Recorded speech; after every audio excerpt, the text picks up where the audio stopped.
Who is your authentic self? And is it possible that your authentic self is a mega bitch? Is that a reality you're willing to face? Is that an option that we could just put on the table and just investigate for a little bit? Because we have this idea that there's this authentic version of ourselves, whatever the heck that means. And on episode 158 of the Playground podcast, we had a conversation about the term authenticity. Is this something that we just like made up, or is there a true authentic expression of you? That if you were to be fully authentic, that you would do things a certain way, you would show up a certain way, you would say things a certain way, you would express yourself a certain way, you would create a certain way, you would do certain things, you would dress a particular way, you would be all these different things, and you would do all these things if you were able to be fully authentic. On the path to doing that, on the path to creating those stories for ourselves, we pedestalize this person who is this like authentic version of us over here. But one big mistake that we've done is that we made an assumption that our authentic self is a good person. We assume that, right? Like you never think that authentically you're just shitty. Authentically, you're just mean. And authentically, you're a bitch. Like authentically, you don't care about other people. Authentically, you are avoidant and sad and confused. And authentically, is that a reality that could be true? That once you are not in your people-pleasing behaviors, when you don't really have to please other people, when you don't have to do things for approval or for validation from the outside world, that truly maybe on the inside, you're just not a good person. You're just not that nice. You're just not that kind. And you're just not it's just not what you thought it was going to be if you were to be fully authentic. And that's exactly what happens for a lot of people on their healing journey, where they are on this path to unveiling their authenticity. But what they come to realize is that perhaps they're still acting from a place of survival. They're still acting from a place of trauma. They're still behaving and responding and reacting from a place of deep inner hurt that requires them to actually go and look into why they are the way they are. And you thought that if there was this authentic you and you were just able to, quantum leap and jump into this version of you, that you wouldn't necessarily be bringing all the baggage with you too, because your authentic self does not have baggage. And your authentic self does not have issues. And your authentic self is inherently this ease and flowy and easy breezy kind of, a person that doesn't have all these issues that you presently think you have.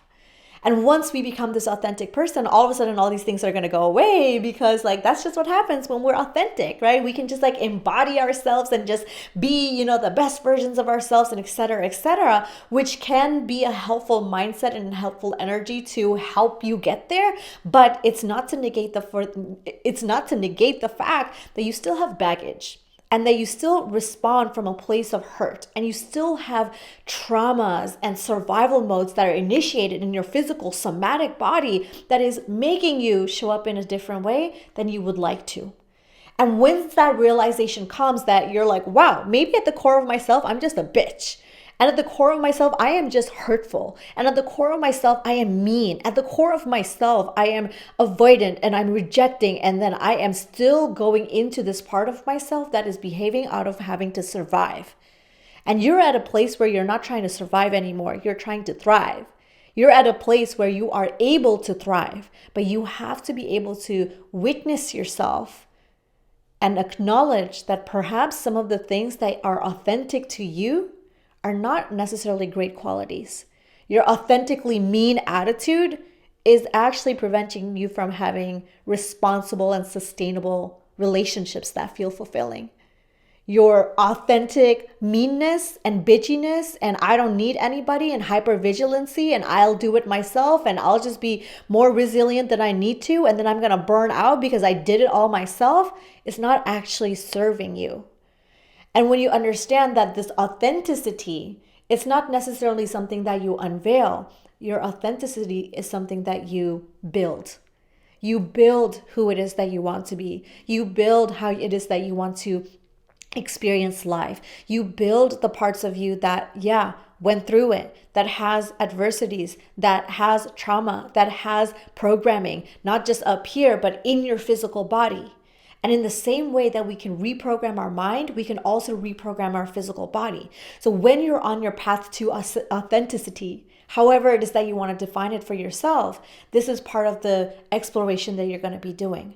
So don't be sad if you realize that, yeah, I thought that if I do my therapy, if I do my inner healing, I do my integration, I've been doing breath work, I'm doing my somatics, I'm doing. And what you come up at the end of the day is this person that you thought was going to be on this pedestal, that's going to feel all nice and super amazing, but that's not who you come to meet at that quote unquote finish line. Don't be sad. Don't be disappointed. Just know this is an opportunity for you to now go ahead and notice what parts of you is still acting from a place of hurt. Where is that inner child feeling I'm not being seen? Where is that inner teenager that wants to express rage but doesn't feel like they can express the rage? Where is that young adult who feels like they're just alone doing everything and trying to figure everything out? What part of you feels like you're still behaving from survival? And that's the thing about survival is that it's a natural mechanism our body has. Our nervous system knows exactly how to survive. It's a beautiful mechanism that we have. But if we've been stuck on survival mode our entire lives, we don't even have an awareness that that's where we've been. If we don't know that we do all the things and we fix all the problems before anybody has a chance to help us, we might just think this is adaptive. I just do the thing. I just fix the problem.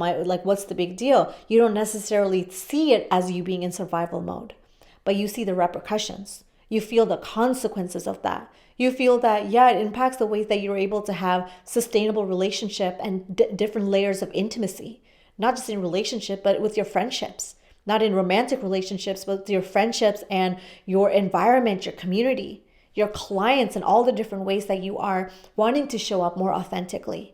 But if you're willing to kind of just step into authenticity, but not really acknowledge that this authentic person is still hurt, and authentically, genuinely, you are still hurt, you're still this little child who wants to be hugged and caressed and told that you did a good job, if that's authentically you and authentically you are sad, let's experience that. Let's go meet that person. Let's go meet the sad girl you. #saddie, right? Let's go meet the sad version of you that feels like, I feel alone. And maybe you are insecure. Let's go meet that insecurity. Let's not wash over everything and just pretend like we don't have baggage. That would be weird if you didn't. I would not be able to trust you. Everybody has something, but we have to accept that. We have to acknowledge that. And it's not necessary that you're bringing your roller case of, your emotional baggage with you, and you have to go through each item and be like, oh my gosh, this is my childhood trauma. And oh my gosh, this is my parents. Oh my gosh, this is my thing. This is my blah, blah, blah. You don't have to go through everything piece by piece. But at a certain point, you have to say look, my authentic self is still carrying around this baggage. So how can I help myself help myself? How can I give myself the permission to meet myself exactly where I am? And if this is as close to what I feel is authentic to me, then I'm just going to go with that. And as you build that muscle of meeting yourself exactly where you are over and over again, you're training your physical body to be more authentic.